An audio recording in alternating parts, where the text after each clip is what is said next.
राधे राधे दोस्तों। चैती दुर्गा पूजा शुरू हो चुकी है और नवरात्र के प्रथम दिन माता रानी के प्रथम स्वरूप माँ शैलपुत्री जो पर्वतराज हिमालय की पुत्री हैं की पूजा की जाती है। इन्हें सौभाग्य और लंबी आयु की देवी माना जाता है। माँ शैलपुत्री की पूजा हमें कैसे करना चाहिए और एक कथा जो एक भक्त द्वारा कही गई है के बारे में हम आज इस वीडियो में जानेंगे। माँ शैलपुत्री की पूजा करने के लिए सुबह जल्दी उठकर स्नान करना चाहिए। साफ कपड़े विशेषकर पीले या सफ़ेद पहनना चाहिए और व्रत का संकल्प लेना चाहिए। घर के मंदिर में एक लकड़ी की चौकी पर लाल कपड़ा बिछाकर माँ शैलपुत्री की तस्वीर या मूर्ति स्थापित करना चाहिए। चौकी के पास ही कलश स्थापना करना चाहिए जो नवरात्रि के पहले दिन का सबसे महत्वपूर्ण अनुष्ठान है। माँ को कुमकुम, सिंदूर, रोली और चंदन का तिलक लगाना चाहिए। अक्षत, चावल चढ़ाना चाहिए। माँ को सफ़ेद फूल जैसे चमेली या सफ़ेद फूल विशेष रूप से अर्पित करना चाहिए।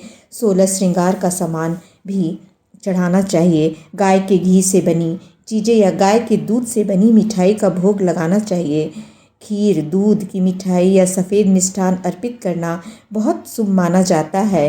केला या अन्य मौसमी फल भी हम लोग चढ़ा सकते हैं। माता के सामने देसी घी का दीपक जलाना चाहिए और ओम ए ही क्ली चामुंडे विच्छे नमः या ओम स शैलपुत्री देव्ये नमः मंत्र का 108 बार जाप करना चाहिए। अंत में माता की आरती उतारनी चाहिए।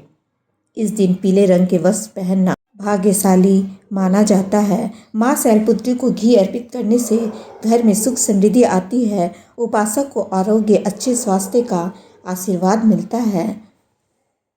माता रानी के प्रथम स्वरूप माता शैलपुत्री की कथा है।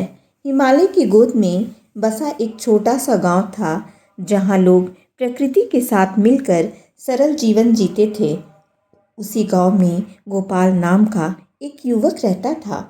वो बहुत ही श्रद्धालु था और माता रानी के 9 रूपों की भक्ति करता था, लेकिन उसकी सबसे अधिक आस्था माता के प्रथम स्वरूप माँ शैलपुत्री में थी। नवरात्रि का पहला दिन था। पूरे गांव में भक्ति का माहौल छाया हुआ था। मंदिरों में घंटियों की आवाज़ गूंज रही थी और हर घर में माता की आराधना हो रही थी। गोपाल भी सुबह सुबह उठकर स्नान करके माता शैलपुत्री की पूजा करने बैठ गया। उसने दीप जलाया, फूल चढ़ाए और पूरे मन से माता का ध्यान किया। माँ शैलपुत्री पर्वतराज हिमालय की पुत्री है। उनका वाहन ऋषभ बैल है और उनके दाहिने हाथ में त्रिशूल तथा बाएं हाथ में कमल का फूल होता है। वे शक्ति और स्थिरता का प्रतीक हैं। गोपाल बचपन से ही उनकी कथा सुनता आया था कि वैसे उन्होंने अपने पिछले जन्म में सती के रूप में भगवान शिव को पति रूप में पाने के लिए कठोर तपस्या की थी। पूजा करते करते गोपाल के मन में एक प्रश्न उठा, क्या सच में माता अपने भक्तों की हर मनोकामना पूरी करती है? इसी सोच में वह मंदिर की ओर चल पड़ा। मंदिर में एक वृद्ध साधु बैठे थे। गोपाल ने उनके चरण स्पर्श किए और अपनी जिज्ञासा उनके सामने रखी। साधु मुस्कुराए और बोले, बेटा, माता शैलपुत्री केवल मनोकामनाएं ही पूरी नहीं करती बल्कि अपने भक्तों को सही मार्ग भी दिखाती है। इसके लिए सच्ची श्रद्धा और धैर्य जरूरी है। गोपाल ने पूछा, धैर्य क्यों जरूरी है? साधु ने एक कहानी सुनाई। एक बार एक व्यक्ति माता की पूजा करता था, लेकिन वह बहुत अधीर था। वह चाहता था कि उसकी हर इच्छा तुरंत पूरी हो जाए। जब ऐसा नहीं हुआ तो उसने पूजा छोड़ दी। वहीं दूसरा व्यक्ति रोज श्रद्धा से पूजा करता रहा। बिना किसी अपेक्षा के समय आने पर माता ने उसे सब कुछ दिया, सुख, शांति और समृद्धि। यह सुनकर गोपाल को अपनी गलती समझ में आई। वह भी कई बार जल्दी परिणाम की उम्मीद करता था।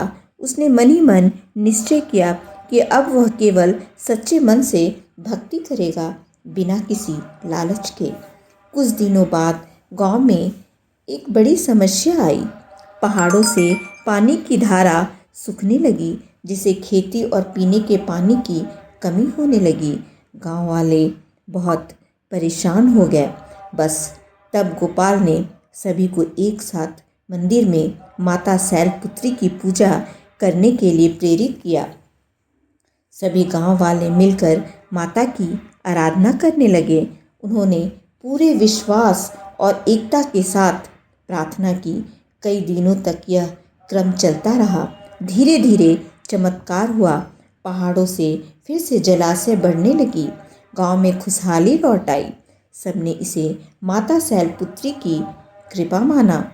गोपाल की आस्था और भी मजबूत हो गई। उसने समझ लिया कि माता केवल चमत्कार ही नहीं करती, बल्कि हमें धैर्य, विश्वास और एकता का पाठ भी सिखाती है।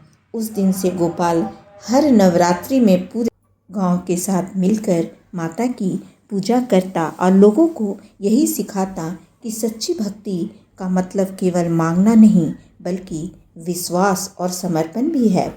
माता शैलपुत्री हमें जीवन में स्थिरता, धैर्य और विश्वास बनाए रखने की प्रेरणा देती है। जब हम सच्चे मन से उनकी भक्ति करते हैं, तो वे हमें हर कठिनाई से उबार कर सही मार्ग दिखलाती है। जय माता शैलपुत्री की जय हो।